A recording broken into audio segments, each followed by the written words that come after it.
Welcome to Tony's Tractor Adventure. Alright, welcome back to part 3 of this 50-hour service. Now we're going to do the big one. Alright, we've got 3 things I'm going to do together. You got the hydraulic oil filter, hydrostatic filter, and the transmission oil. Now the hydrostatic system and the hydraulic system, it gets the oil from a common sump which is in the transmission. So once you change these 2 filters and the transmission fluid, you've changed the oil for both. So we'll go ahead and get started on this. We'll look over the notes and make sure there's nothing we're going to miss. Alright, there's one thing I'm going to do here. I'm going to use LS filters on this transmission and hydrostatic filters. These are the filters that I got from my dealer. In the next step here, we're going to drain the transmission fluid.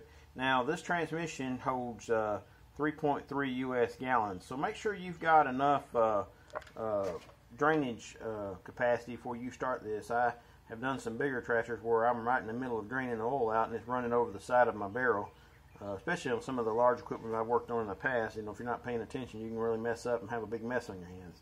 This little tractor's not that much in there to begin with, but still you don't want oil running all over your shop floor. And we're going to look at it here. It shows here the different types of oil. It's got to be API, which is American Petroleum Institute, GL4, that's got the ratings here, which is ISO 32 or 46.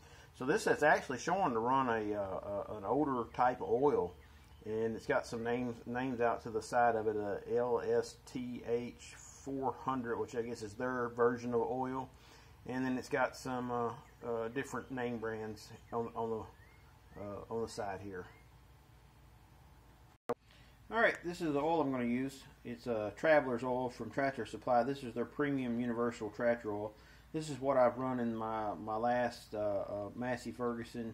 I've also run Napa's premium hydraulic oil, but I've read all the reports on this. I've read the what the specs are on this, and this is a really high quality oil for a really good price. But because I'm just a little bit cautious, I like my Lucas, so I'll put about half of this in there, and it's just it's a oil booster, and I've really had good luck of using this. I like Lucas products, and probably don't need it. This probably would be fine to run it like it is. Plus, I think on the chart it said to change the transmission oil every 500 hours and filters every 500 hours from here on out. Change the filters every 250 hours and then change the oil every 500 hours. Well, I'm talking about 3.3 gallons. You know what? I'm going to change it once a year. It's just that easy. Alright, what I'm going to do now is I'm going to reach up here and pull the dipstick or fill tube out. I'm going to pull this out, so if you can see it there, it's the dipstick. I'm going to pull this out and let it set right on top so that a little air can get in. What I want to happen is when I pull the drain plug out on the bottom here, I want it to rush out, to take any metal particulates with it as it drains out. So let's get this done. Alright, we're looking at this nut here, and it looks to be about a 30 millimeter. 30 millimeter fits it really tight and snug. A little paint on it. Alright, let's see what we can do with this.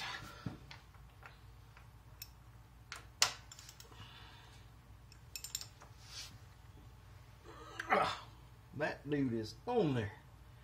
That is no joke right there. I'm not Superman, but I'm a pretty stout boy, and that right there is tight. Alright, we're going to put something else on it. I brought my little buddy here along with me, just in case. It's a pretty good size. Let's see what happens now. Oh, there she went. That's ridiculous tight. Alright. But it come off. Alright, here we go. Hopefully it won't make too big of a mess.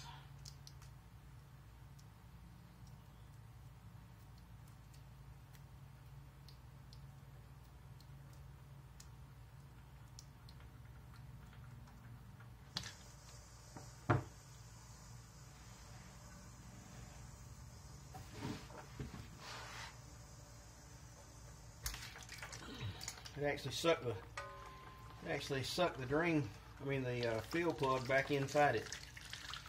I may have to slow this dude down.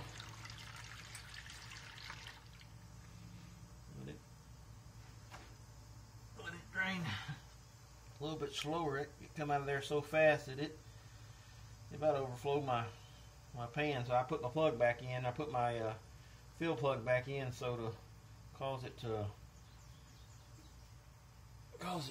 lose or create a vacuum. I'll go ahead and open it back up again wide open. It's coming out pretty fast. This is a 16 quart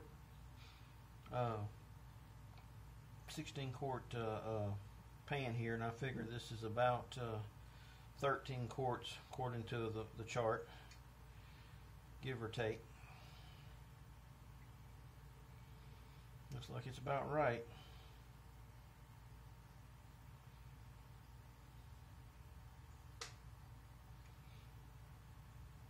Now, something to look at, I don't know if you can see this or not, but this has a, let me back up so I can get beside you so you can see. This has got a magnet on it.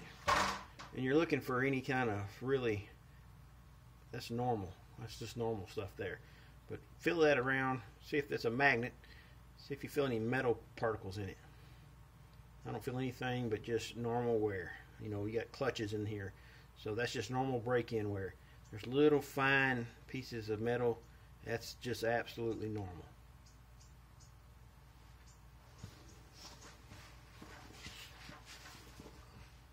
Alright, I'm going to let that drain. Clean this drain plug off.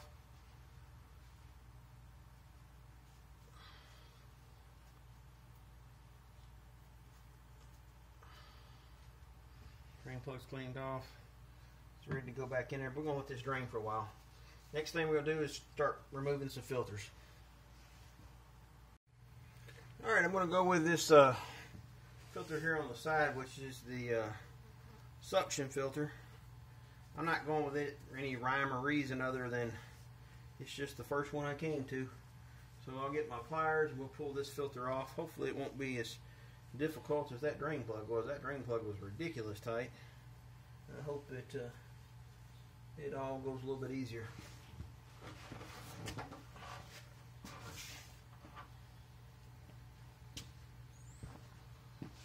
Maybe I can get this off without having to pull that guard off. That's a good sign.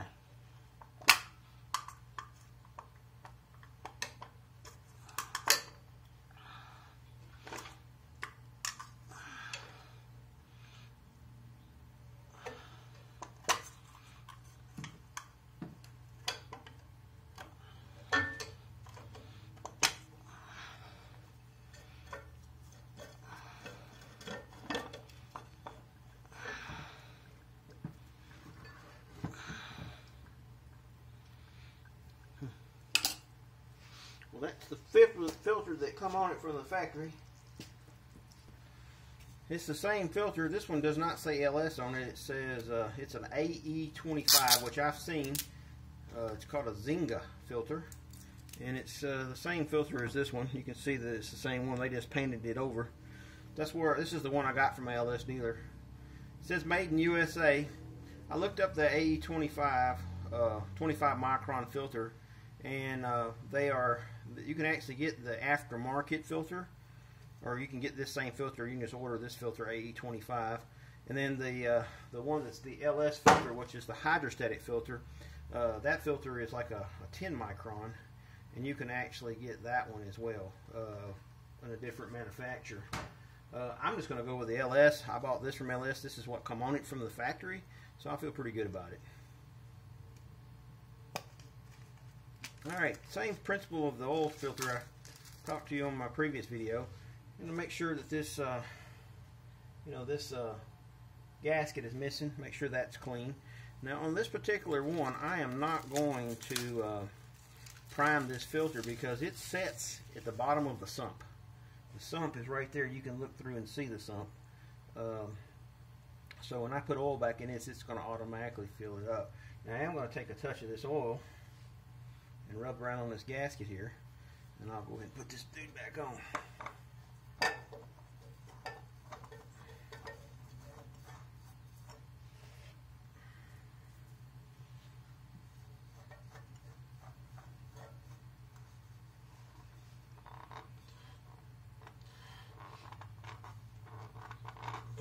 hand tight that dude back. That little plate, probably should have took it down. Made a big old mess. It'll be dripping for days. But if you watch my videos, you know I'm going to have some brake cleaner around.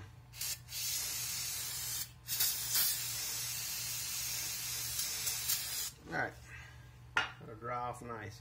Alright, the next one we're going to do the hydrostatic filter. Alright, the hydrostatic filter is on the right side as you're sitting in the tractor looking forward. Below you, right here is the filter. So this one here, you know, I might at some point, look at making some sort of guard here for this. I've got these big bolts here that hold the backhoe subframe home.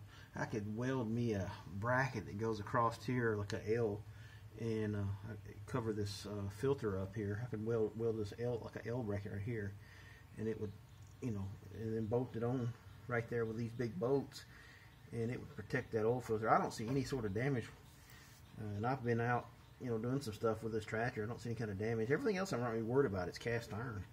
So, but there's the hydrostatic filter. Now we'll go ahead and get this one removed and start the process of putting it back on. Alright, let's see if we can get this filter off. Hopefully it'll be as easy as the last one was.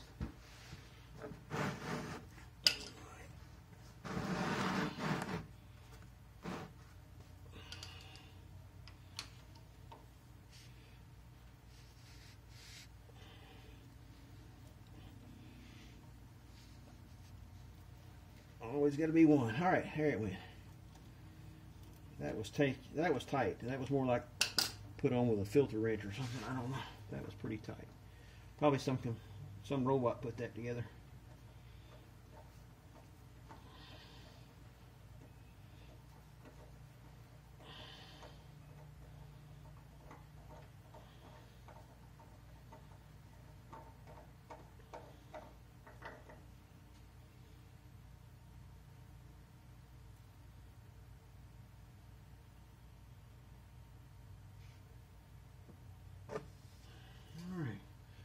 Still let that drip out there a little bit. What I'm going to go ahead and do, now that I've got this oil, or the fill plug clean, I've about got all of the oil out of the sump, the common sump that I can get. I'm going to go ahead and put this this drain plug back in. That is a massive drain plug for this solid subtractor. Like it.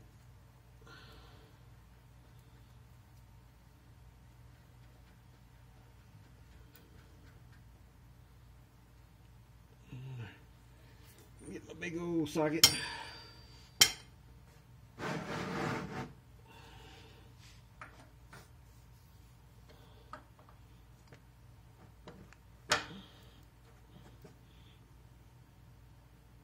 Alright, that's all I'm going to put on it. That's a 24-inch bar, so let me see what the book says. Alright, look at the manual. There is no torque spec on that drain plug in the manual. I'm sure there's a torque spec. There's a chart in there. You can look at the size of a boat.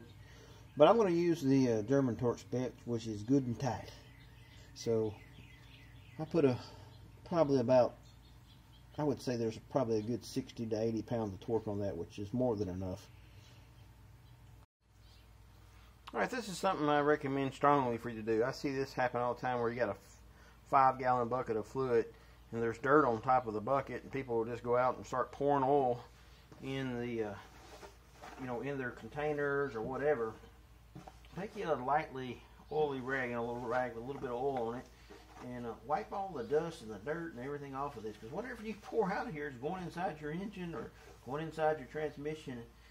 It doesn't seem like a big deal to some people, but this is really a big deal. You don't want any kind of sand or anything that could possibly be in there and contaminate your oil. Alright, here again, this filter is not primed by the sump. And this is something that the book does not recommend you doing, doesn't recommend you don't do. But what I'm going to do is take and put just a touch of oil, if I can get it in there, in my filter. Alright, now I'm going to let that sit there and soak that up so that primed to a degree, I guess you could say.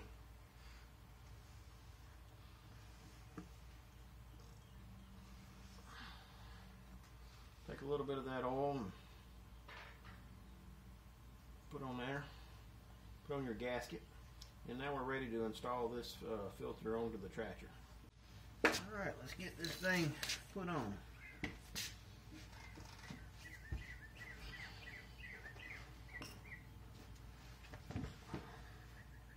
I've already checked again to make sure there's no gasket on there. That is cleaned off.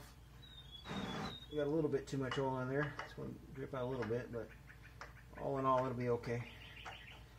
Still got a partially primed filter, and I'm okay with that. Better to me to have a little bit of oil in there than none at all.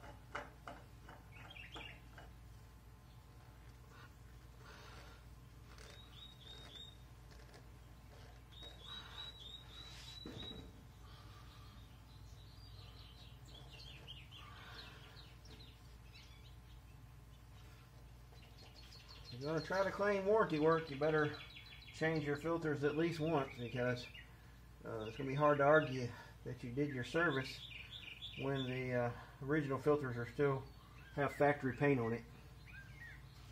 Well, I made me a funnel within a funnel here to go ahead and start pouring this oil in. This 5-gallon jug is kind of difficult to pour,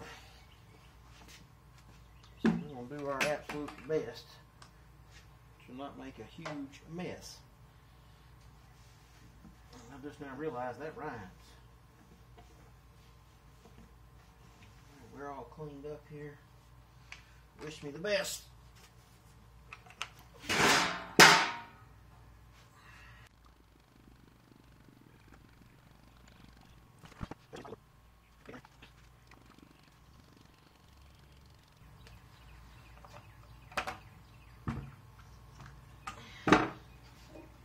Alright, what I'm going to do now, this Lucas stuff, this oil booster here, this Lucas oil booster, is pretty thick. So I don't like to pour it in first. I'm afraid it might take a little too much time to get up to the sump, or from the sump up to the pump, because it's a little thicker. It might starve the pump. And I put a bit of oil in first, and then I'll pour this on top of it. And I may need somebody to help me open this Lucas, because it's being ornery. You see how long it takes this to pour down versus the other. It's got air coming in. I got to place filters, got enough space beside it. I mean, the funnel's got enough space beside it so air can get in. So it's not an air issue. It's just this stuff is so thick. It kind of goes in and coats everything. I read a bunch of the articles and a bunch of the literature on it. I recommend you do that too before you put additives. But I've been using Lucas for years in my tractors, and I have used Lucas oil in the transmission. They have a transmission fluid, but I found it hard to find this go around. So just keep that in mind. Pre-plan, but I come up on my 50-hour service, and I figure with the Lucas booster in it that that would be, this is, I already know that the Tractor Supply oil is a good oil, so this is, I'm not really worried about it, and this is just a little bit extra protection. So I'm going to put about half of this in there. I can tell. I put this in my John Deere. I put this in my Massey Ferguson. I put Lucas booster and stop leak in my Massey Ferguson. I put it in my Coyote, and then I put it in my John Deere. And after the oil change and I put the Lucas in, it was a noticeably different in the responsiveness of the hydrostatic pedals. I mean, it was just totally, I don't know if it was because of the Lucas or because I changed to a different oil. If there's like a break-in or a different level of oil that comes with it from the factory. But every time I put Lucas in it, in the tractor, and change the oil and put Lucas in it, the hydraulics just work better. The hydrostatic works better. The hydraulic seems to be stronger on the loader, and the backhoe when I run the Lucas booster in it. So maybe I'm just crazy. I don't know. It's just something I seem to have noticed. And you know, it's kind of funny that it did that in all 4 of the tractors that I've owned prior to this. So I'm hoping that you know, that'll do the same here. I had an old Yanmar YM 1500, one of the gray market tractors, and it did. You know, I run Lucas. That was the first one I run it in, and it's really what got me sold on it, because the hydraulics were loose, and I put the Lucas in it, and it really made a big difference in the transmission and the lift capacity. Not the transmission, but the lift capacity of the tractor. 3-point hitch was just so much more responsive. While I was sitting there reading this, I think I want to, you know, I know somebody's going to say something about me putting this booster and stop leak in a new tractor, but one of the things it says on the bottle here is the perfect preventive maintenance product for new equipment. Just so that I don't get a whole bunch of you know, comments, well, you don't need to put that in a new tractor. They already know it's not going to hurt the tractor.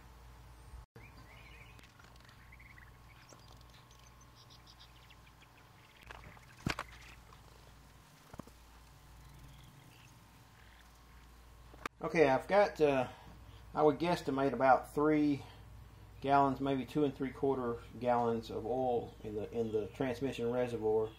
The hydraulic filters are have been replaced. Now what I'm going to do is I'm going to go ahead and crank the engine up and let it prime these filters. And what you don't want to do is crank the engine up and then rev the engine to high RPM trying to get the oil to go through. That's not what you want to do. You want to let the engine idle for a few minutes until it primes the system. If you rev the engine up the way it sets right now, you will absolutely take years of life off your hydraulic pumps and you know, years of life off of your transmission.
Now that we got that done, we'll start checking the oil and topping it off.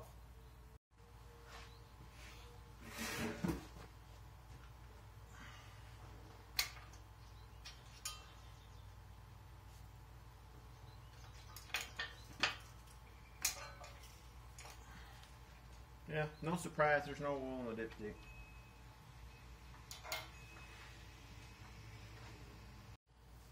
Alright, I've got the oil added to the transmission. I've got the filters replaced, both the hydraulic and hydrostatic filter. I have engaged the PTO. I have lifted the 3-point hitch up and down. I have made the transmission go forward and reverse. I have turned the steering left and right. So I feel like I burped it out, you know, as best I can, and I feel pretty good about that. I want to call it a night, and we'll pick up here tomorrow.